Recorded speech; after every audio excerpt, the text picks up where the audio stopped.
Аз съм тук с неповторимата Йорданка Христова. Огромно удоволствие на българска почва този път. Миналия път се видяхме на вашето глобално турне в Торонто. Торонто, точно. Сега вече се завърнахте, събрахте впечатления. Страхотно беше, много емоционално.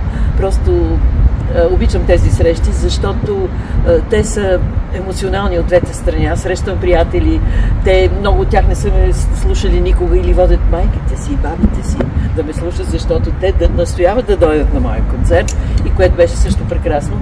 Рядко срещах набори, защото исках да ги подмладявам с моите песни, но и това стана тук-таме. Вие нас ни подмладихте, днеска разбрахме, че правите йога, че имате... Отдавна. Просто трябва постоянство. Да се отдадеш на това нещо, да обичаш, да се раздаваш, да забравиш егоизма. Това е най-важното нещо. Това става част от теб и всъщност виждаш, че отваря толкова много самосъзнанието и доброто и свързва хората по един много чист начин. И природата и всичко просто, тая съвършена природа, която ни обгражда, и ние сме нейни чеда. Точно трябва да се обърнем към природата, към себе си, към доброто. И така да се обичаме, да се пречистваме, да споделяме, така да си разказваме.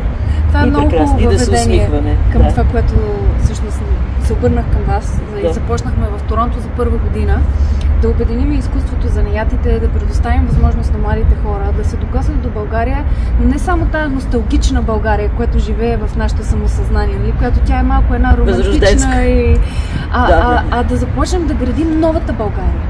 Да се съсредоточим на хубавите неща. Аз сега правим срещи с творци от цял свят. То се разрасна. То започна като един проект любовен. А сега се разрасва. Имаме хора от Белгия, от Италия, от Израел, от цял свят, от Чехия. Прекрасно. И започват да обменят. Един поет, друг рисува, правят заедно неща, учат глаголица заедно. Какво ще говорим? Изкуството поначало е духовно.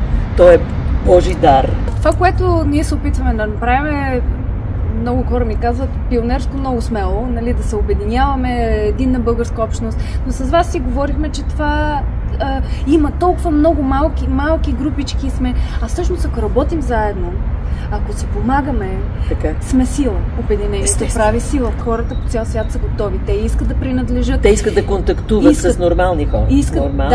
Искат да могат да вярват един на друг. Точно така. Искат да създават добри връзки. Искат да има любов. Най-важното нещо, Боже мой. И за това, което всъщност сме се събрали днес, е дечицата.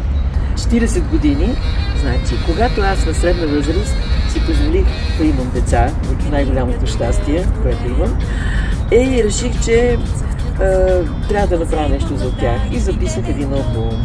Един албум, който се казва Йорданка и звънчетата. Вижте колко е златно. Има и такова, има и тук и текстовете на песничките. Каква е разликата да се създава за деца и за възрастни? Децата са най-хубавата публика. Децата са чисти души, няма лоши деца. Това го знам, във всяко дете има и талант, но просто той трябва да се открие, да се покаже, да му се обърне внимание. Всяко дете е прекрасно. Но на тези деца, които сега трябва да избират професии, които трябва да правят тия важни избори, където вече не се знае след 2 години какво ще се работи. Какъв съвет може да им дадете на децата? Да. Той е много стар, да следват сърцето си.